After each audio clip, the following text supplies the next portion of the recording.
Welcome to Reaching Out. I'm Gregory Floyd, President, Local 237 Teamsters. Here we are with another edition of Reaching Out.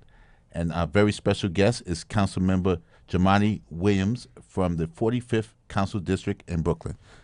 Councilman, welcome to the show. Thanks for having me. I'm really honored to be here. Thank you. Before we begin, tell our listeners and the people watching us on cable TV a little bit about your background. Where did you come from? How did you get involved in politics?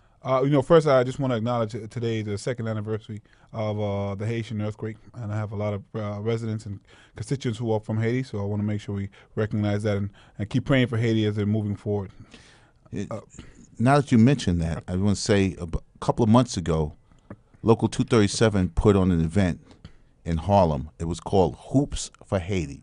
We had the assistant coach of the New York Knicks, Herb Williams, come, along with Hollis Copeland, who's a former Knick player, and they conducted a basketball camp for youth.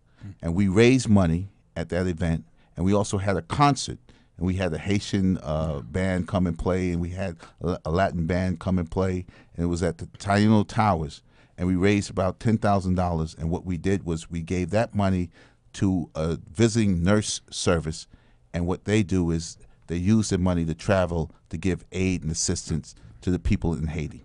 That's excellent. I myself just had a memorial service with some other people yesterday, and we just have to make sure that we keep Haiti in our prayers. As was mentioned, I represent the 45th District of the City Council in Brooklyn. I still consider myself very much a community organizer, and I think that's the spirit that I bring to the council, just from my history. I'm a Brooklyn born, bred, and raised, and from public school to master's, Brooklyn educated as well. Both of my parents are from Grenada, so I have a spice in my blood.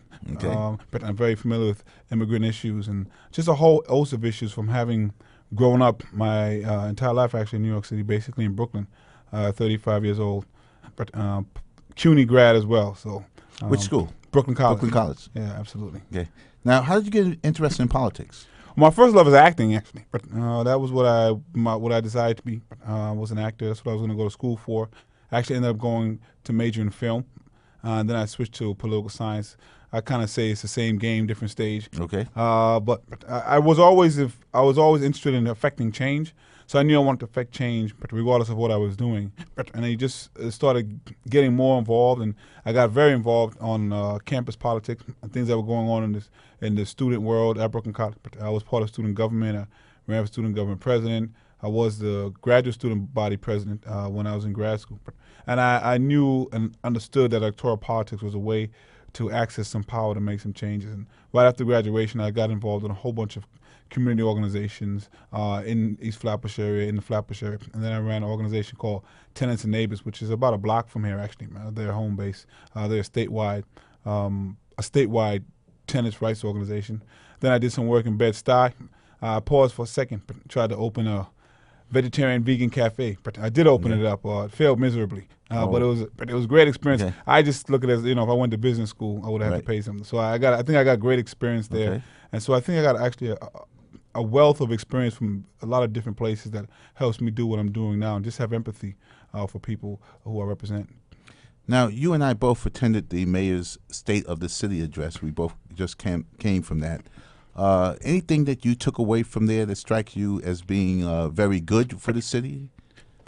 Well, first, I was obviously disappointed in a lot of things that weren't said, but I wasn't surprised because I guess the speechwriter's job is to try to make things look as rosy as possible. I was encouraged by some of the business ideas that the mayor had. I was very encouraged by his support of the DREAM Act, and very encouraged by the fact that he's supporting minimum wage. That was a surprise, wasn't it? Yes, that was fantastic.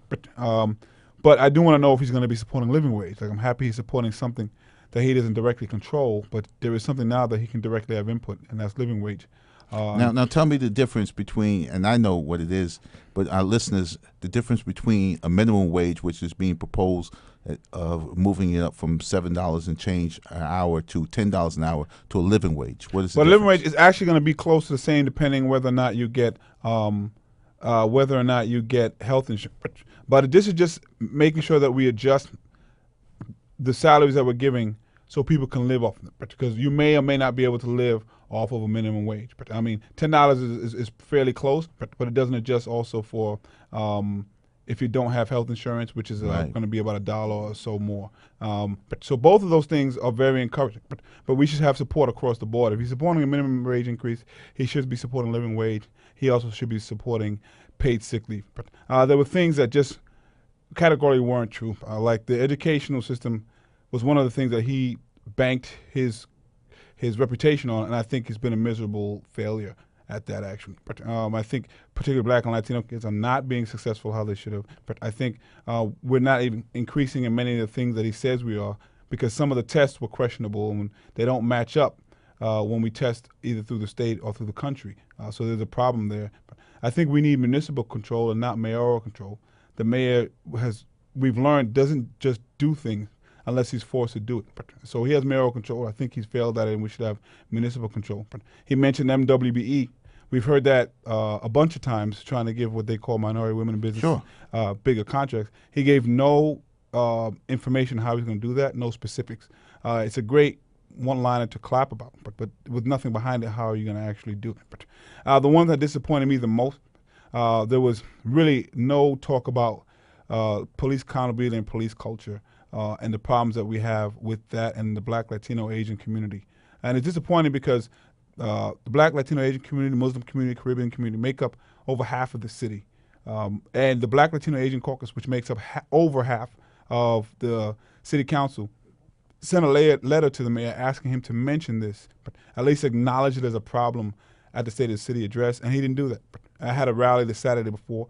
A lot of elected officials signed a resolution and community groups, but also asking the mayor to do this, and he didn't do it. So to me, this is a slap in the face to those communities, basically saying, I just really don't care about the problems that you're having. But, and it's very disappointing because we don't want an adversarial tone, but we want to have a partnership. But it's hard to do that when leaders like the mayor or the commissioner won't even acknowledge that there's a problem. If they won't acknowledge it, then they probably shouldn't be there, and we should have people there who would acknowledge and who would engage. Now, I've met with both of them previously, and you know, it's been fine, but we have to meet with more community leaders and people who are really on the ground doing this work so we can address the problem. But now, he did mention something about appointing more people to the Police Corruption Commission, which obviously is a good thing. I mean, but giving someone $1 is a great thing. But if you have 1,000, it really doesn't match up. And the line about the police commission was kind of the lowest bar that he could have reached for when it came to dealing with NYPD and NYPD issues.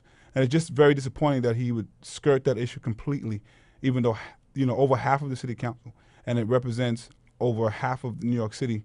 He just basically said, it doesn't matter what you're asking me to do. It doesn't matter.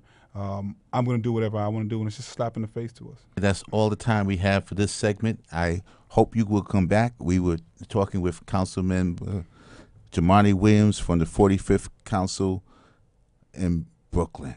All day, all week, Occupy Wall Street. Thank you. All right, thank you.